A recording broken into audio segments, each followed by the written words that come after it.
Okay, तो hello everyone. तो इस वीडियो में हम लोग डिस्कस करेंगे फाइनल अकाउंट का चैप्टर, जो कि बहुत ही ज्यादा इंपॉर्टेंट है और पेपर में आता ही आता है, हर बार आता है और इस बार भी आना ही आना है। बहुत ही इंपॉर्टेंट है और बहुत सोचो टफ भी लगता है, बट ये मेरी गारंटी है कि जिस हिसाब से मैं करवाऊंगा आपको बिल्कुल भी टफ नहीं लगेगा, बहुत ही ज्यादा ईजी लगने वाला है चैप्टर, सबसे ईजी चैप्टर हो जाएगा आपकी जिंदगी का ये। ठीक है, तो चलिए, तो फाइनल अकाउंट होता क्या है। तो फाइनल अकाउंट क्या होता है, उससे पहले मैं बताना चाहूंगा कि फाइनल अकाउंट का एक घर का नाम भी होता है, जिसे हम लोग क्या कहते हैं, जिसे हम लोग फाइनेंशियल स्टेटमेंट के नाम से भी जानते हैं। ठीक, तो इसलिए मैंने यहाँ एक लाइन लिखी हुई है, it is also known as financial statements. दोनों का मतलब सेम होता है। अब फाइनल अकाउंट के अंदर क्या क्या आता है, हम कब कहेंगे कि फाइनल अकाउंट बन गए। तब फाइनल अकाउंट के अंदर ये तीन चीजें होंगी हमारे पास, कौन कौन सी। सबसे पहला आपका ट्रेडिंग अकाउंट।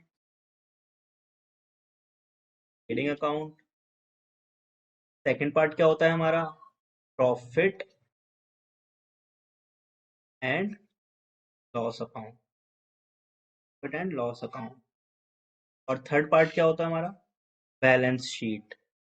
जब ये तीनों चीजें हो जाती हैं, जब हम इन तीनों चीजों को मिला करके बोलते हैं, जब हम इन तीनों को क्यूमुलेटिवली बोलेंगे, तो ये क्या होते हैं, हमारे final accounts. In short financial statements भी बोला जाता है, ये हमारे क्या होते हैं, फाइनल अकाउंट और फाइनेंशियल स्टेटमेंट्स।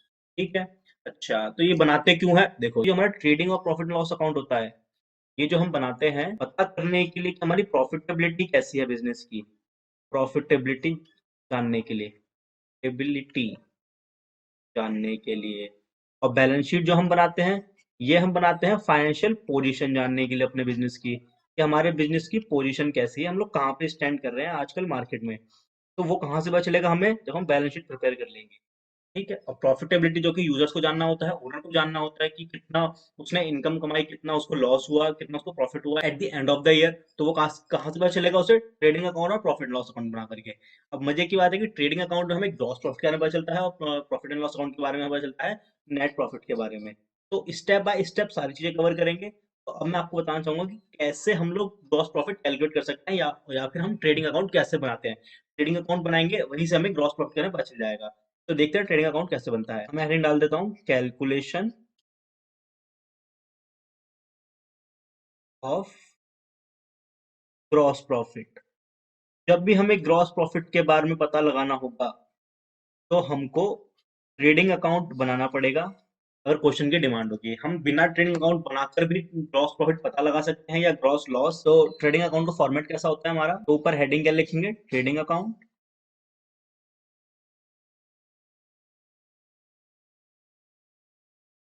और इन बॉक्सेस में क्या लिखेंगे, यहाँ पे लिखेंगे पर्टिकुलर्स।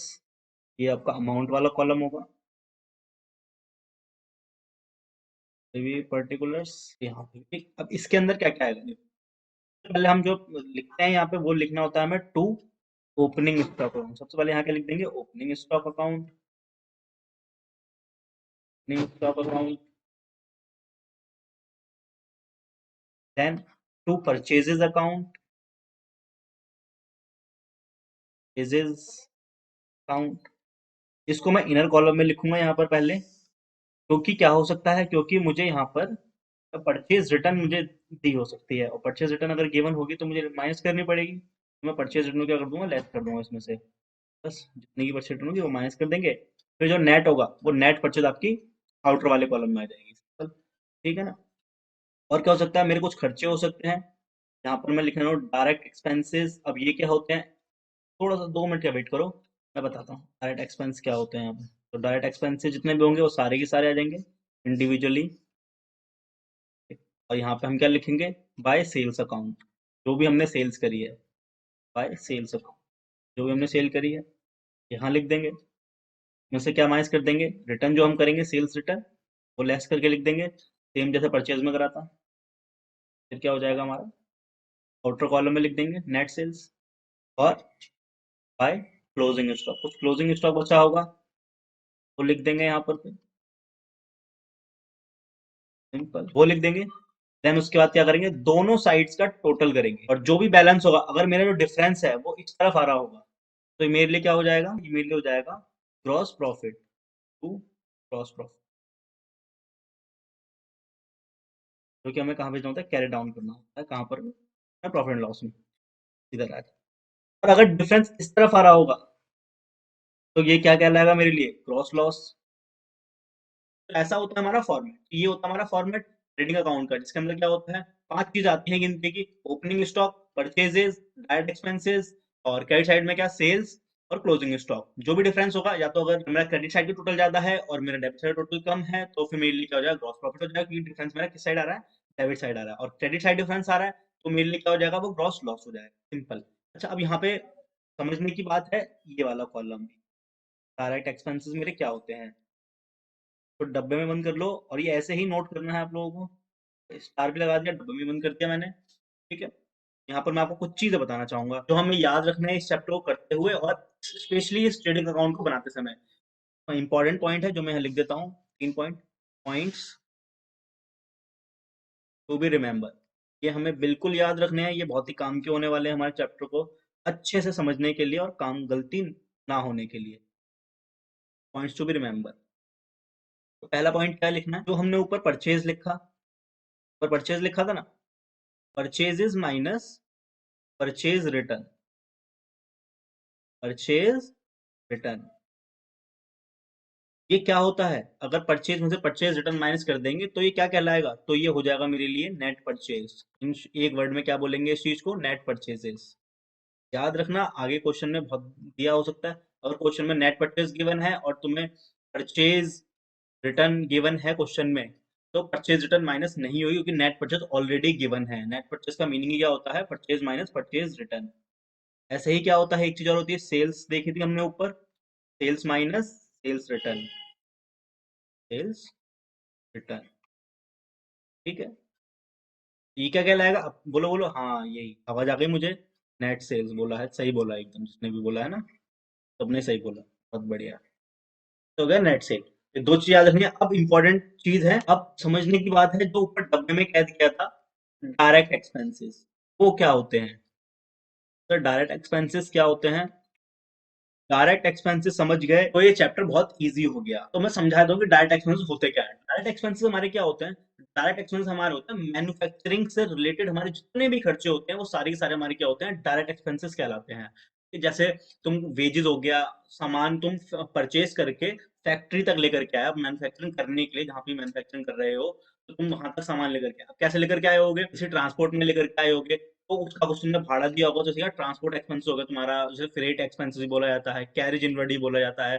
फिर तुमने कुछ मजदूरी दी होगी, है ना, मजदूरी दी होगी, सिर्फ पीछेज बोलते हैं, या इस लेबर के खर्चे, लेबर के खर्चे हो गए तुम्हारे, और तुम्हारे रॉयल्टी भी क्या होता है, इसके अंदर ही आता है। कोई खर्चे बहुत से हो सकते हैं, ठीक है, अब इसकी लिस्ट बहुत लंबी बन जाएगी, इसलिए यहाँ पे एक कॉन्सेप्ट समझो, मैन्युफैक्चरिंग से रिलेटेड तुमने जो भी खर्चे कर दिए, तो सारी किसके अंदर आ जाएंगे, ट्रेडिंग अकाउंट के अंदर आ जाएंगे, क्यों, क्योंकि ये डायरेक्ट एक्सपेंस कहलाते हैं। उसे कुछ एग्जांपल यहाँ मैं लिख देता हूँ, जैसे कि देखो, सबसे पहला पेजेस मैंने बताया था, सबसे पहले क्या, पेजेस, देन और क्या उसके बाद क्या, फ्रेट इनवर्ट, फ्रेट का मतलब क्या होता है, हम सामान लेकर के आते हैं ना, किराया देते हैं, भाड़ा देते हैं, उसे ही बोलते हैं फ्रेट इनवर्ट, फ्रेट इन। तो और क्या हो सकता है, कैरेज इनवर्ट भी लिखा हो सकता है कहीं कहीं पे, carriage inward. Power and fuels का बताया था मैंने, पावर एंड, और रॉयल्टी भी होता है एक खर्चा इसके अंदर, हमारे डायरेक्ट के अंदर ही आता है, रॉयल्टीज जो हम पे करते हैं, ठीक।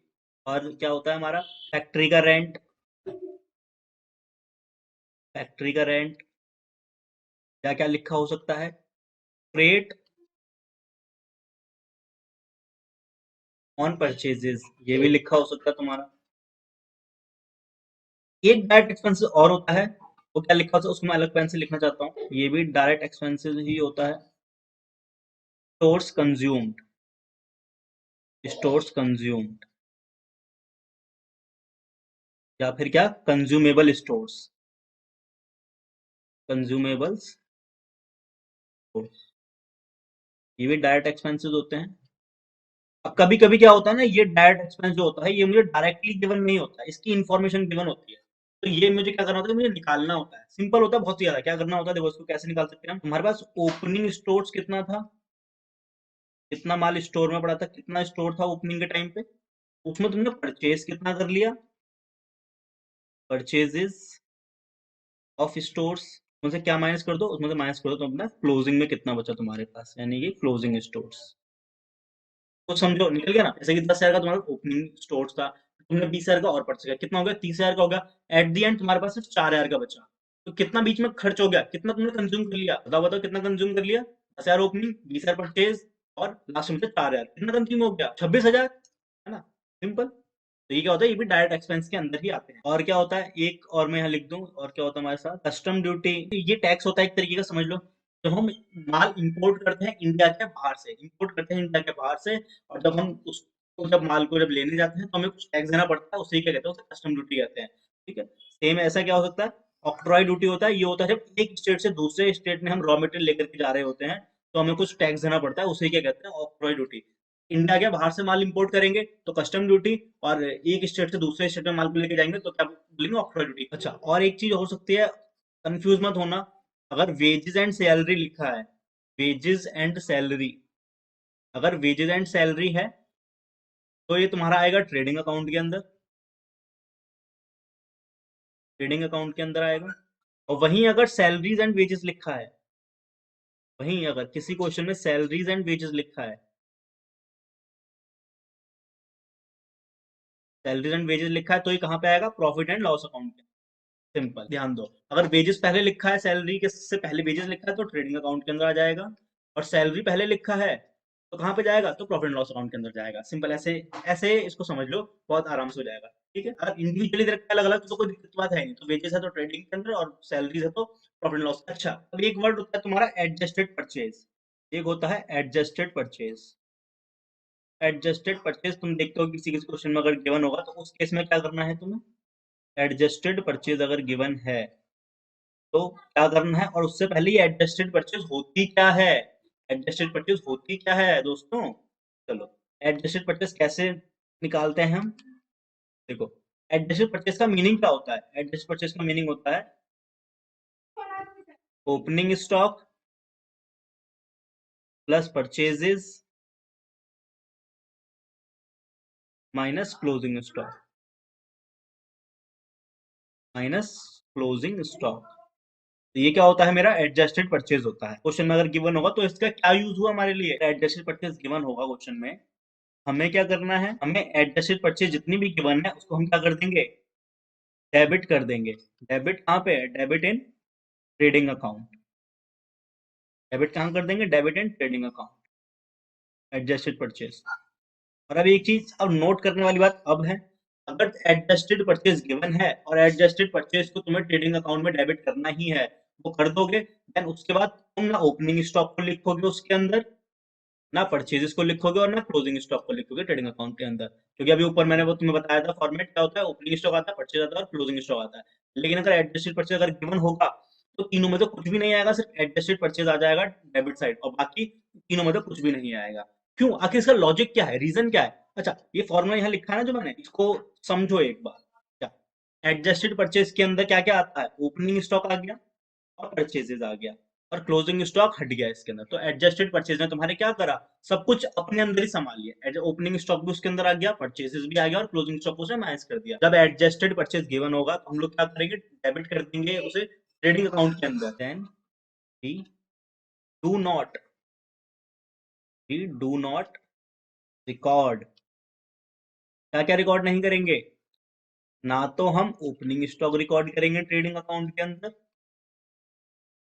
ना तो हम परचेजेस रिकॉर्ड करेंगे, और ना ही हम क्लोजिंग स्टॉक को रिकॉर्ड करेंगे जब भी एडजस्टेड परचेस तुम्हें गिवन होगा। ठीक है, इसके पीछे लॉजिक क्या है, इसके पीछे सिंपल सा लॉजिक है, देखो। एडजस्टेड परचेस बना ही कैसे है, जब उसने ओपनिंग स्टॉक को ले लिया और परचेस को ले लिया, तो ये दोनों तो उसके अंदर समा गए, एडजस्ट परचेस के अंदर समा गए दोनों के दोनों, और क्लोजिंग स्टॉक उसने माइनस कर दिया। क्लोजिंग स्टॉक तो वैसे ही माइनस होता है, क्योंकि देखो ये ट्रेडिंग अकाउंट हम बनाते हैं, ऐसा ट्रेडिंग अकाउंट ऊपर बना के आए थे ना अभी, ऐसा ट्रेडिंग अकाउंट बनाया था। तो इधर ओपनिंग स्टॉक था तुम्हारा, इधर परचेजेस था, और इधर क्लोजिंग स्टॉक था। इसका मीनिंग क्या है, ये दोनों तो डेबिट हो गए। पर अगर ये चीज डेबिट हो रही है और ये इस साइड लिखी है, तब भी क्या होता है, कोई अपोजिट साइड में चीज लिखी होती है तो क्या वो माइनस ही हो रही होती है, इसलिए क्या माइनस हो गया क्लोजिंग स्टॉक यहाँ पे फॉर्मूले में ही। दो छोटी छोटी चीज बातें और बताता हूँ मैं यहाँ पे तुम्हें। ग्रॉस प्रॉफिट निकालने का एक फॉर्मूला और होता है, ग्रॉस प्रॉफिट में ऐसे भी निकाल सकते हैं जैसे कि ट्रेडिंग अकाउंट बना के हमने निकाला। और एक फॉर्मूला और होता है, क्या होता है, जो हम क्या करते हैं, सेल्स माइनस COGS, सेल्स में से COGS को माइनस कर देते हैं तो अभी हमें ग्रॉस प्रॉफिट मिल जाता है। अब मजे की बात है कि COGS होता क्या है, COGS की फुल फॉर्म क्या होती है, COGS, कॉग्स से बोल सकते हो शॉर्ट में, या COGS बोल सकते हो, कुछ भी बोल सकते हो, इट्स योर। फुल फॉर्म इसकी होती है कॉस्ट ऑफ गुड्स, COGS। ये क्या हो गया हमारा, COGS, ठीक है ना। अच्छा, अब किसी किसी क्वेश्चन में क्या होगा ना, सीओजीएस डायरेक्टली गिवन नहीं होगा, उसकी इंफॉर्मेशन गिवन होगी, तो हमें सीओजीएस कैसे निकालना होता है। अब सीओजीएस निकालने का एक छोटा सा फॉर्मूला होता है। सीओजीएस कैसे निकाल सकते हैं, सीओजीएस निकालने का क्या तरीका होता है, ओपनिंग स्टॉक, ये तो याद भी हो गया होगा तुम्हें अभी तक, सिंपल से भाई तुम्हारे मन में आ रहा है, opening stock plus net purchases, इसमें और क्या प्लस करना है, इसमें डायरेक्ट एक्सपेंसेस प्लस करने हैं अपने, डीई लिख देता हूं मैं डायरेक्ट एक्सपेंस को शॉर्ट में यहाँ पे, और इसमें से क्लोजिंग स्टॉक माइनस कर दोगे। तो जब ये करोगे तो क्या मिल जाएगा तुम्हें, तुम्हें तुम्हारा सीओजीएस मिल जाएगा। ठीक है, तो ये होता है हमारा ट्रेडिंग अकाउंट का कॉन्सेप्ट पूरा का पूरा, कि कैसे हमें ग्रॉस प्रॉफिट निकालना होता है और हमें किन किन चीजों की रिक्वायरमेंट होगी, मैंने सारा का सारा तुम्हें यहीं पे अच्छे से समझा दिया है। अब तुम ट्रेडिंग अकाउंट का कोई भी क्वेश्चन बड़े आराम से कर सकते हो, ग्रॉस प्रॉफिट बड़े आराम से निकाल सकते हो किसी भी क्वेश्चन में। चलो मैं तुम्हें एक दो एग्जांपल यहाँ करवाता हूँ, तो कितना सिंपल हो जाएगा। ठीक है, एग्जांपल लेते हैं। ओके, तो इसके ऊपर एग्जांपल देख लेते हैं एक अपना, हमारा एग्जांपल मैं यहाँ पे एग्जांपल करवाता हूँ, इसका कॉन्सेप्ट पूरा हमारा अच्छे से खत्म हो जाएगा। ठीक है, एग्जाम्पल क्या है, मैं चाहूंगा एक बार आप लोग बिना मेरे करवाए इसको खुद सॉल्व करें, उसके बाद इसको वीडियो को आगे बढ़ाएं, यहीं पे पॉज करके इसको सॉल्व करने की कोशिश करो, फिर मैच करेंगे किस किसका सही है। ठीक है, तो चलिए सॉल्यूशन क्या होगा, सबसे पहले तो फॉर्मेट बनाएंगे। फॉर्मेट कैसा होता है इसका, बताया था ऊपर कैसा होता है, स्केल का यूज जरूर जरूर करें। ठीक है, मैं बिना स्केल से कर सकता हूँ क्योंकि मुझे एग्जाम नहीं देना है, तुम्हें देना है, इसलिए तुम्हें प्रॉपर फॉर्मेटिंग करनी पड़ेगी। मैं यहाँ सिर्फ कॉन्सेप्ट बता रहा हूँ। ठीक, ऊपर क्या आ जाएगा आपका, ट्रेडिंग अकाउंट हेडिंग में, और यहाँ पे क्या आता है, बताओ बताओ, पर्टिकुलर्स और अमाउंट। ये पर्टिकुलर्स, अमाउंट तुम्हें पूरा लिखना है, मैंने सिर्फ रुपीज का सिंबल लगा दिया है। ठीक है, तुम लोगों को पूरा लिखना है। सबसे पहले क्या लिखते हैं इस तरफ, to opening stock, to opening stock, तो ओपनिंग स्टॉक कितना था मुझे, 20,000 गिवन था ओपनिंग स्टॉक, मैं यहाँ लिख दे, यहाँ पे डेबिट साइड 20,000 ओपनिंग स्टॉक आ गया। फिर क्या लिखते हैं, टू परचेजेस अकाउंट, ये कितना था, 25,000। ठीक है, एक रिटर्न आउटवर्ड गिवन था, रिटर्न आउटवर्ड क्या होता है, आपने माल परचेज करा, रिटर्न आउटवर्ड बाहर जा रहा है, बाहर कब जाएगा, जब हम परचेज रिटर्न करेंगे, है ना, आउटवर्ड यानी बाहर जाना। तो क्या है हमारे पास, परचेज रिटर्न गिवन है मुझे, वो लेस हो जाते हैं यहाँ से, तो परचेज रिटर्न को क्या कर देंगे, माइनस कर देंगे, कितना था, 5,000 था, इतना मुझे याद है, हाँ 5,000। ये कितना आ गया आउटर कॉलम में, 20,000। ठीक, और क्या था इधर को, सेल्स गिवन थी बाय सेल्स अकाउंट, सेल्स कितनी थी, 40,000। डायरेक्ट एक्सपेंसेस देखने कौन कौन से गिवन है मुझे क्वेश्चन में, एक तो मुझे क्वेश्चन में गिवन था freight inward, freight inward direct expense होता है, हाँ होता है। ऑफिस एक्सपेंसेस और ट्रेड एक्सपेंसेस, ये डायरेक्ट एक्सपेंसेस नहीं होते हैं, ये डायरेक्ट एक्सपेंसेस नहीं होते हैं। ठीक है, ये मैन्युफैक्चरिंग के खर्चे थोड़ी है, ये हमारे फैक्ट्री के खर्चे थोड़ी है, ये तो उसके बाद के खर्चे हैं ऑफिस एक्सपेंसेस, जो कि इनडायरेक्ट खर्चे होते हैं। और ट्रेड एक्सपेंसेस से कंफ्यूज मत होना कि नाम ट्रेड है तो क्या हो गया, ये ट्रेडिंग में आ जाएगा, ऐसा कुछ भी नहीं होने वाला है। ये सिर्फ दोनों के दोनों कैसे होते हैं, ये हमारे इनडायरेक्ट खर्चे होते हैं। ये आपको यहाँ पे क्यों दिया हुआ था, सिर्फ पागल बनाने के लिए, जिससे आप क्वेश्चन गलत कर दो। और मुझे लगता है शायद किसी ने तो गलत किया ही होगा। ठीक, ओके, इसको सॉल्व करते हैं, सिर्फ एक ही आएगा हमारा, क्या, फ्रेट इनवर्ड आएगा। तो फ्रेट इनवर्ड को डेबिट साइड लिख देते हैं फटाफट से, फ्रेट इनवर्ड कितना था ये क्वेश्चन में गिवन मुझे, 2,000 गिवन था, कितना था ये, 2,000। क्लोजिंग स्टॉक कितना गिवन था भाई, closing stock account 10,000, closing stock कितना था मेरे पास, 10,000। ठीक, अब क्या करना है, बस क्वेश्चन हो गया खत्म, क्या कर दो इसको, टोटल कर दो बोथ साइड का। किस साइड का टोटल ज्यादा लग रहा है, आई थिंक राइट साइड का टोटल ज्यादा लग रहा है, तो पहले इस साइड की कर लेते हैं। क्या आ गया, 50,000। इधर का भी क्या होना चाहिए, 50,000 होना चाहिए इधर भी, 50,000। ठीक, और ये है कितना डेबिट साइड का, 20,000 प्लस 20,000 प्लस 2,000, यानी कि 42,000।